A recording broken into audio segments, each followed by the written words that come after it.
Hello ನಮಸ್ಕಾರ, ನೀವು ನೋಡ್ತಾ ಇದ್ದೀರಾ ಇಂಡಿಯಾ ಫಸ್ಟ್. ನಾನು ರಕ್ಷತ್ ಶೆಟ್ಟಿ. ಈಗ ಹೆಡ್ಲೈನ್ಸ್.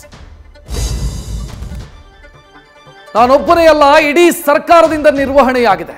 ಹೀಗೆ ಸುಧಾಕರ್ ಬಿಟ್ಟ ಬಾಣ ಬಿಜೆಪಿಯನ್ನ ಗಾಯ ಮಾಡಿದೆ. ಸದ್ಯ ಗಾಯಗೊಂಡ ಕಮಲ ಪಡೆ ಬುಸುಗುಡ್ತಾ ಇದೆ. ಸುಧಾಕರ್ ಬಿಟ್ಟಂತ ರಕ್ಷಣಾತ್ಮಕ ಅಸ್ತ್ರಕ್ಕೆ ಬಿಜೆಪಿ ಗಲಿಬಿಲಿಯಾಗಿದ್ದು ಅಸಮಾಧಾನ ಸ್ಫೋಟವಾಗಿದೆ. ಇದು ಋಣ ಸಂದಾಯದ ಕಾಲ. ವಿಧಾನಸಭಾ ಲೋಕಸಭೆಯಲ್ಲಿ ಕೈ ಹಿಡಿದ ಜನಕ್ಕೆ ಕಲ್ಯಾಣಕರ ಯೋಜನೆ ನೀಡೋದಕ್ಕೆ ಹಸ್ತಪಡೆ ಸಜ್ಜಾಗ್ತಾ ಇದೆ. ಇದೇ 17ಕ್ಕೆ ಕಲಬುರಗಿಗೆ ಶಕ್ತಿ ಕೇಂದ್ರವೇ ಶಿಫ್ಟ್ ಆಗ್ತಾ ಇದೆ.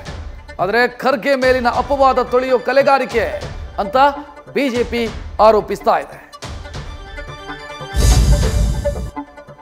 ಇದು D gang crime thriller suspense film. ಕರಿಯನಂತೆ ನಿತ್ಯವೂ ಹೊಸ ರೂಪ ಪಡೆದು ರಿಲೀಸ್ ಆಗ್ತಾ ಇದೆ. ಕೊಲೆ ಆದ್ಮೇಲೆ ದರ್ಶನ್ ಪವಿತ್ರ ಮಧ್ಯೆ ನಡೆದಂತ ಜಸ್ಟ್ 16 ಸೆಕೆಂಡ್ನ ಕಾಲ್ ಇಂಟ್ರೆಸ್ಟಿಂಗ್ ಆಗಿದೆ. ಇತ್ತ ಬಳ್ಳಾರಿಯಲ್ಲಿ ಸೆಲ್ ನಂಬರ್ 15ಕ್ಕೆ ಟಿವಿ ಬೇಡಿಕೆ ಈಡೇರಿದೆ. ನಾಡಿನಾದ್ಯಂತ ಗಣಪತಿ ಬಪ್ಪ ಮೋರಯ ಅನ್ನೋ ಶಬ್ದ ಕಿವಿಗೆ ಇಂಪು ನೀಡ್ತಾ ಇದೆ. ಹುಬ್ಬಳ್ಳಿಯ ಈದ್ಗಾ ಮೈದಾನದಲ್ಲಿ ಶ್ರೀರಾಮನ ಅವತಾರದಲ್ಲಿರೋ ಗಣೇಶ ಕಾಣಿಸಿದ್ದಾನೆ. ಕೋಟೆನಾಡಲ್ಲಿ ಗರುಡ ವಾಹನರೂಢನಾದರೆ ಅರಮನೆ ನಗರಿ ಮೈಸೂರಲ್ಲಿ ಗಜಪಡೆಗೆ ವಿಶೇಷ ಪೂಜೆ ಸಲ್ಲಿಕೆಯಾಗಿದೆ.